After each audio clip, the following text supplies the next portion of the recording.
ఎంతో ప్రతిష్టాత్మకంగా చేపట్టినటువంటి పెన్షన్ పంపిణీ కార్యక్రమం. శంభో శంకర. ఓం నమః శివాయ. ఓం నమః శివాయ. ఓం నమః శివాయ.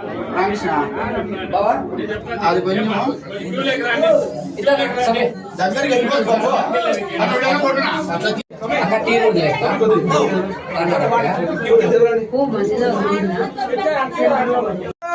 శంభో శంకర. ఓం నమః శివాయ.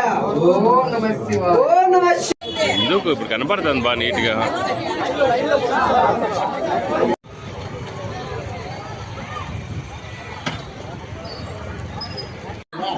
ఈరోజు ఉదయం ఆరుద్ర నక్షత్రము పౌర్ణమి శివముక్కోటి సందర్భంగా పొద్దున శివబృందం అంతా వచ్చి 4 గంటలకి పూజ మొదలుపెట్టి 6 గంటలకు తీర్థప్రసాదాలు అయిన తర్వాత ఒక నాగసాధువులు గారు వచ్చారు. ఆయన వచ్చి వెళ్ళిన తర్వాత ఈ శివయ్య లీల నాగపడిగ రూపంలో ప్రతి ఒక్కరికి కనిపిస్తుంది. దీపం పక్కన జరిపినా కూడా నాగపడిగ అలాగనే కనిపిస్తుంది. ఇది శివలీల కాక ఏమీ కాదు. దయచేసి అందరూ గమనించండి, వచ్చి దర్శనం చేసుకోండి.